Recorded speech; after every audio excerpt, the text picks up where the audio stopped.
พากันย่างลงมาแบบนี้ทั้งหมู่บ้านเลยเด้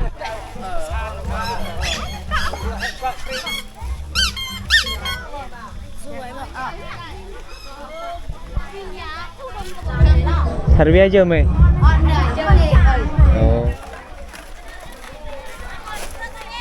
Nó gì nhangไปส่งนางคือกันได้ทุกคน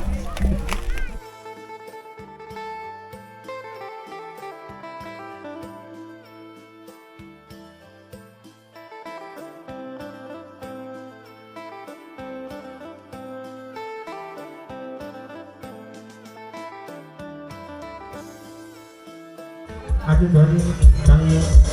เจ้าแก่เด็กน้อยทั้งบ้านเราเอาเนาะมาหักประทานอาหารสาวพี่น้องเอ้ยบ้านที่เป็นจุดโตตามเด้อหักประทานอาหารแล้วบุญเขาเจ้าแขนไปตรงเจ้าบ่าวเจ้าสาวเจ้าเพชรเจ้าบ่าวเลยพี่น้องเอ้ยอาทิตย์นี้เอาทุกคนเลยมือต่อมาหรือว่ามือต่อมามือนี้เป็นมือที่สองเอาสบายดีทุกคนและการสบายดีพ่อแม่พี่น้องทุกคนเด้อที่กำลังติดตามและรับชมวิดีโอบ้าวเคบันปลาทุกคนเลยเนี่ยตอนนี้บ้าวเคมาเข้าเฮือนบอลที่มีงานแต่งคือเก้าทุกคนเลยมื้อนี้เป็นมื้อที่สองนะหรือว่ามื้อต่อมามื้อนี้เป็นมื้อเจ้าได้ส่งเจ้าสาวหรือว่าแห่เจ้าสาวเลยก็ว่าได้นะ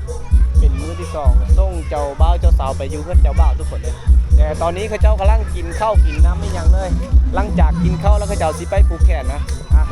ทางพุ่นก็น่าจะมีเสียงเพลงอยู่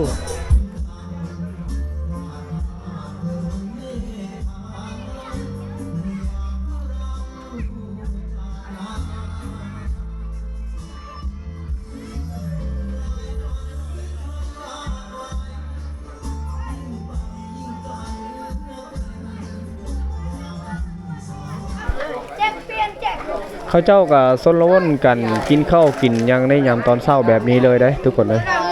นะตามที่เขาประกาศอยู่ในตู้เมื่อกี้ก็ถือว่าหลังจากที่กินข้าวแล้วเขาเจ้าก็พากันผูกคอต่อแขนผูกแขนเจ้าบ่าวเจ้าสาวนะทุกคนเลยแต่ว่าหลังจากที่ผูกแขนเจ้าบ่าวเจ้าสาวบางทีเขาเจ้าจะลงเฮือนไปส่งเจ้าสาวเลยก็ว่าได้ตอนนี้กำลังสนละวนกันกินข้าวก่อนส่วนทางนี้กันน่าจะแมนเขาเจ้ากับสนละวนกันลิ้นมักกะลอกเป็นอย่างเลยผู้พายท่งผู้อันนี้มันน่าจะแมนแม่มักกะลอกเลยตัวนี้ล่อลายทุกคนเลยโว้เงินลายทั้งรอทั้งมีเงินได้ทุกคนเลยเพื่อนเอาทั้งเพื่อนมันน่าจะแมนเขาเจ้าได้ผูกแขนได้ตอนนี้เบาเคกับซีขึ้นให้ทุกคนได้เบิ่งนะว่าเขาเจ้าผูกแขนอยู่จุดไหนทุกคนเลยคนมันน่าจะลายประมาณนี้เลยว่าสีขึ้นได้หรือเปล่านะทางนี้มันน่าจะเป็นผู้เฒ่าผู้แก่นะแล้วเขาสีลองสีขึ้นเบื้องทางนี้ก่อนเสียงเพลงก็น่าจะดังประมาณนี้เลยสิมาลองขึ้นเบื้องทางนี้ก่อนนี่แหละทุกคนงานแต่งนะหลังจากที่เขาเจ้าได้กินข้าวกินน้ำในยามตอนเช้าแล้วเขาเจ้ามาผูกคอต่อแขนนี่ยังประมาณนี้เลยน่าเงาตึงอาตงบ่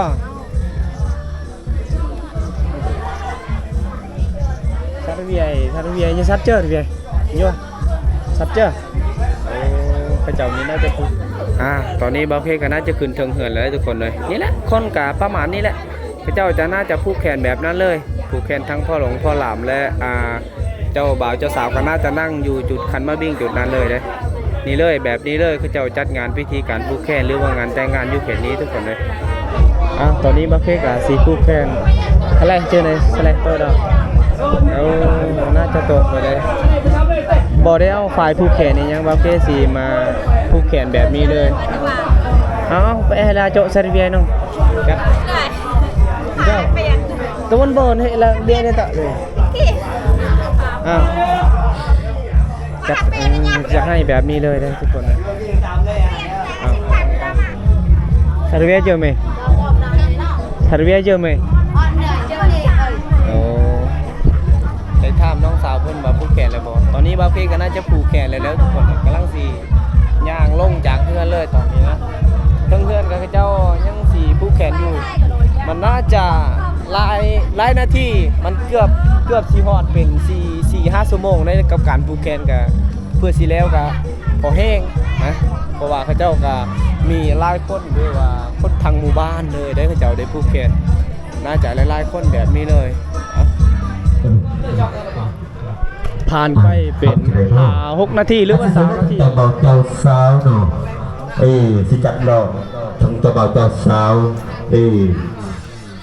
จัดรอบเร็วก็สิไปส่งเจ้าบ่าวเจ้าสาวเด้อเสร็จเด้อทั้งเจ้าบ่าวเจ้าสาวเฮาผู้ก่อเท่าแก่เรียบร้อยทั้งบ่ายเด้อเสร็จรอบต่อไปเลยเนาะรอบเป็นรอบเจ้าบ่าวเจ้าสาว เขาเจ้าสิ ไปส่งเจ้าบ่าวเจ้าสาวเพื่อนเจ้าบ่าวเลย ฟ้อนลำวงในยามตอนเช้าเลยก็ว่า เด้อเบิร์ดสู่ทุกคนพี่น้องเอ้ยไปส่งเจ้าบ่าวเจ้าสาวเนาะ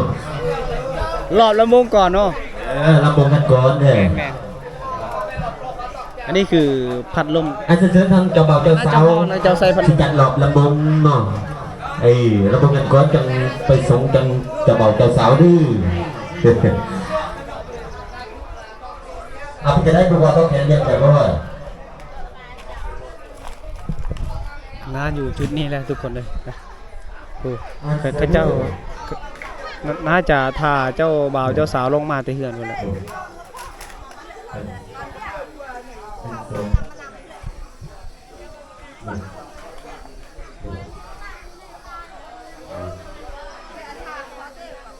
เราดูเบื้องเนาะ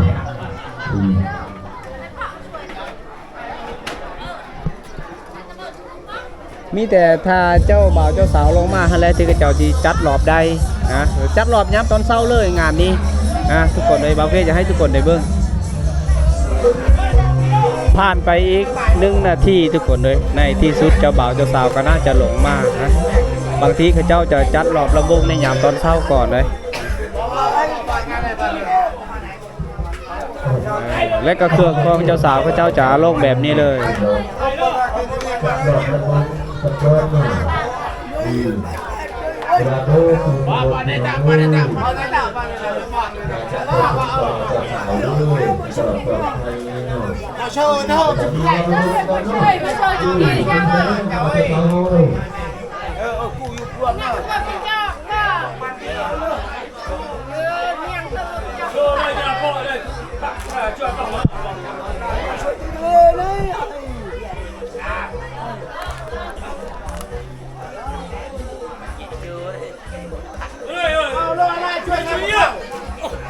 ตัวเราให้ชดไป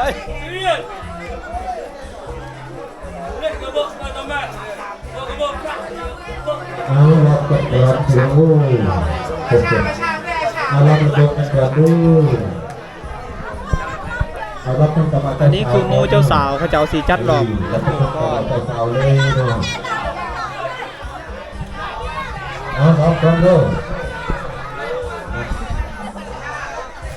เอารอบระเบิดกันก่อน เจ้าสีรอบลำวงก่อนเด้อ อันนี้คือเครื่องของทั้งเครื่องของเจ้าสาวเลยทุกคนเลยกับเจ้าสีไปอยู่เงินเจ้าบ่าวพุ่นแหละรอบเร็วที่ไปส่งเจ้าบ่าวเจ้าสาวเป็นเดือนกันเนาะ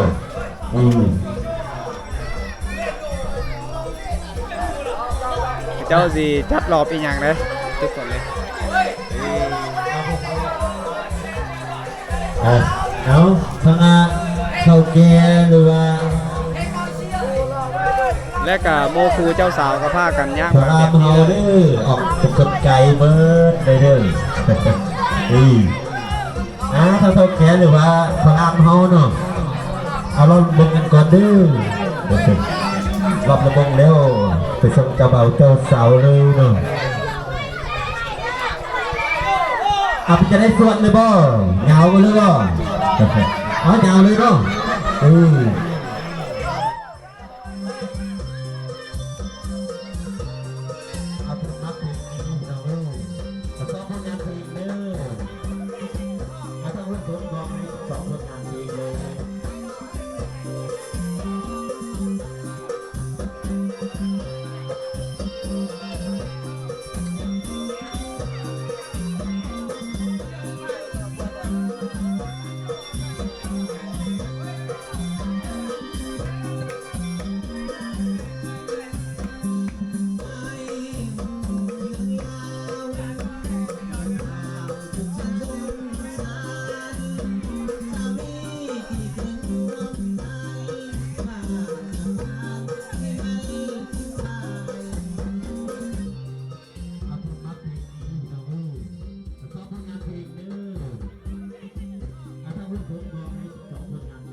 เข้าสีจัดแบบ2เพลงเลยรอบนี้เป็นเอาจะเพลงตั้งวายเลยทุกคนเลย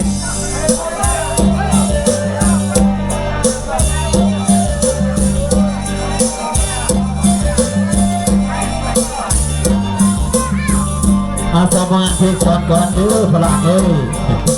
ทำไงพลังเลยเอาเงาก่อนเถอะ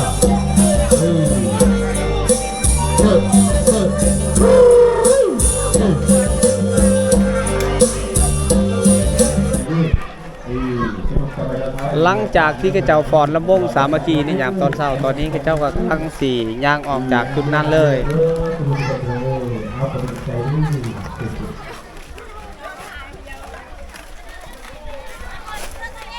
เอาสี่ย่างไปส่งนางคือกันได้ทุกคน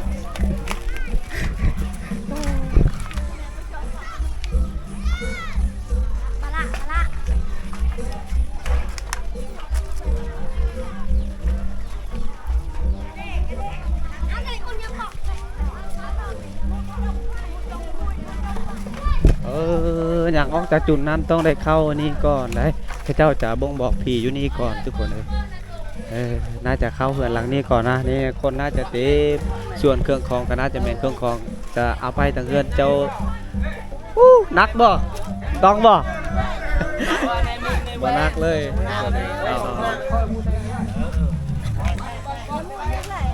พระเจ้าจะเข้าเหือนหลังนี้ก่อนนะVay krak này vay. Từ tuang vay krak này vay cho bọ nhang đây. ต้องเลยจำผีบ่งบอกผีอย่างก่อน Đó hai ăn này vay đây krak vay đây. นี่คือประเพณีและฮีตของกระเจ้าที่ขาดบ่ได้ก็คือตัวนี้แหละ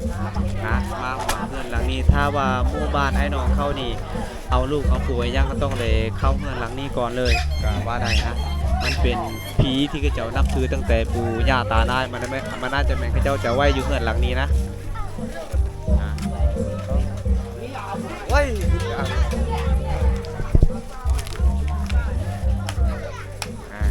แป๊บนึงนะข้าเจ้าจะจำพี่แป๊บนึงบ่งบอกว่าลูกเอาผัวเด้อมานั่นเลย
ไปเบี้ยให้เลย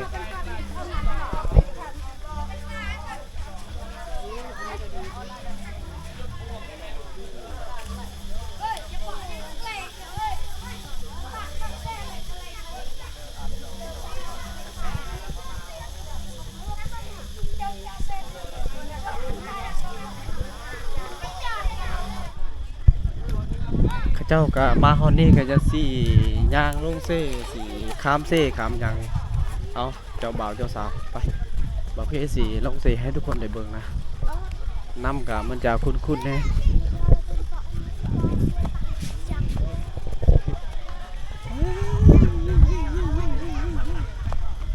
เด็กน้อยผู้ใหญ่ไปกันเบิดแบบนี้เลย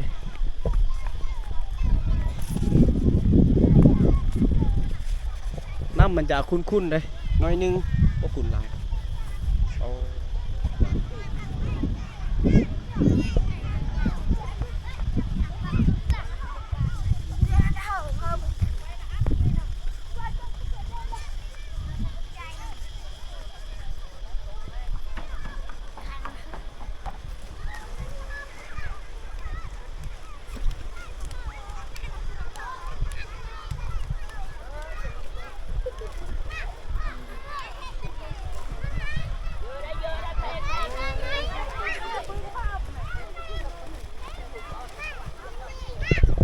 ลงฮอตเซก็ต้องเลยขึ้นเรือแบบนี้เลยอ่ะคนก็น่าจะไปบ่หลายดอกทุกคนเลยโอ้พากันย่างลงมาแบบนี้ทั้งหมู่บ้านเลยเด้เครื่องคล้องเจ้าสาวเขาเจ้าน่าจะเอาไปมื้อนี้เลย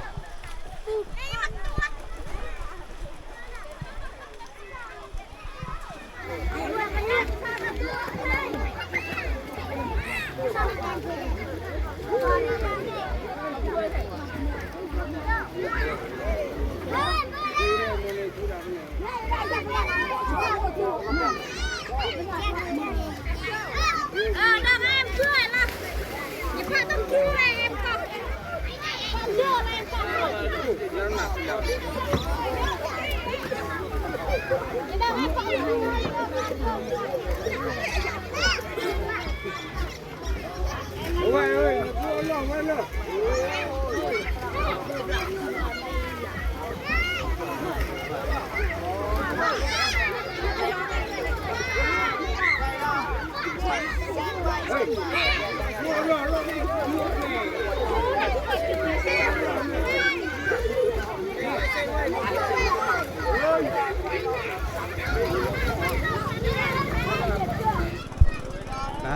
ไปแล้วทุกคนเลยพระเจ้าสีข้ามเจ้าบ่าวเจ้าสาวก่อน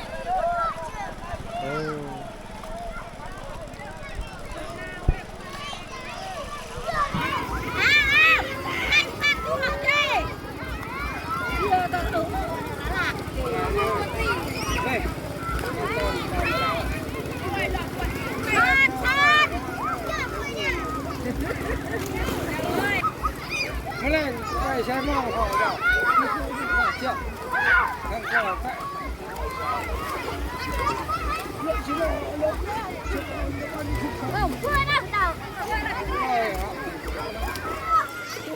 มาฮอดฝั่งฟุ้นแล้วเขาเจ้าจะย่างขึ้นแบบนั้นเลยได้ผู้ย่างก่อนน่าจะเป็นพอล้ามทุกคนเลยนี่แหละอยู่เขตนี้กับมีพอหลงพอลาบอะไรนะเพื่อก็จะกลับมาเอาคนอีกหอบนึงนะเขาเจ้าพากันย่างขึ้นแบบนั้นเลย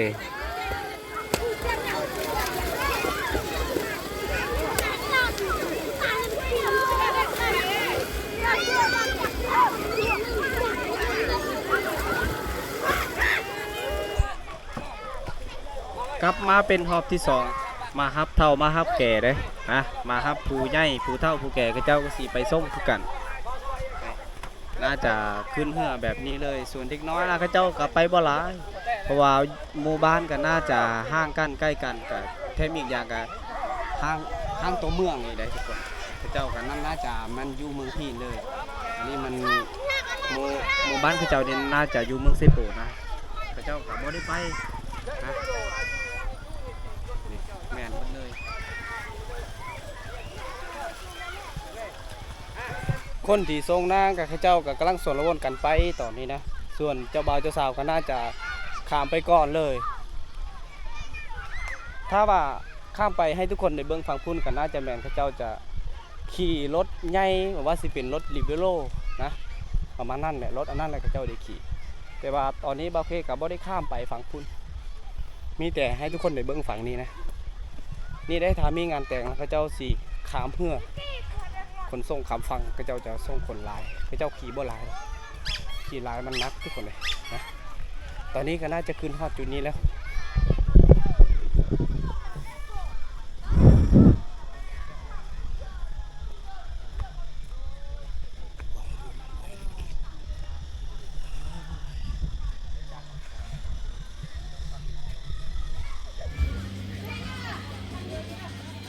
ผู้สาวน้อยข้าเจ้าบ่ได้ไปส่งนางได้ฮะ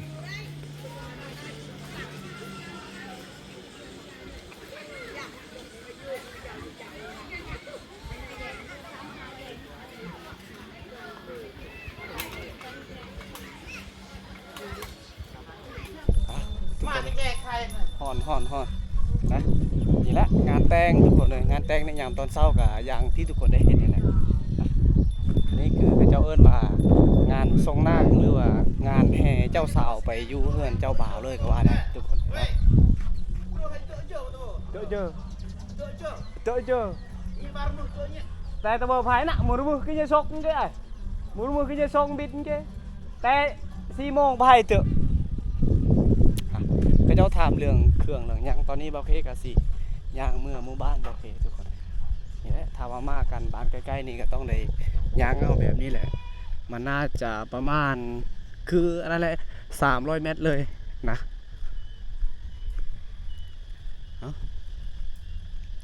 ก็เจ้าก็แต่งต้นแต่งตัวประมาณนั้นสำหรับเจ้าบ่าวเจ้าสาวและก็รอบลำวงในยามตอนเช้าก็ประมาณนั้นแหละ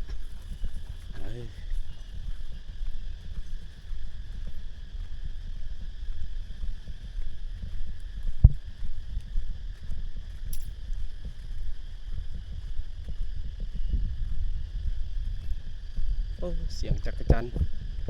มื้อนี้เป็นมื้อที่แดดอีกมื้อนึง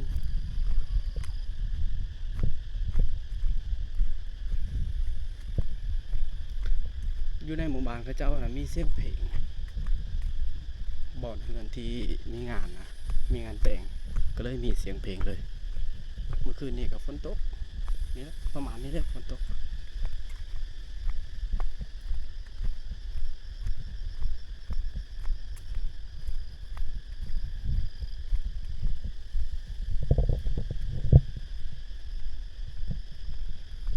ก่อไฟแถวนี้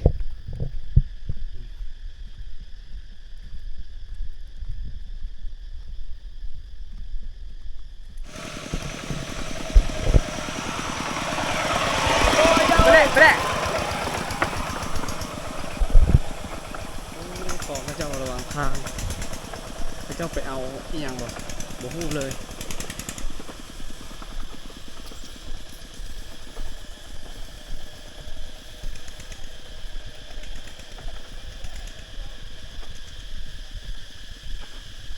ใกล้สิฮอดหมู่บ้านบ่าวเพได้พอรถไถเขาเจ้า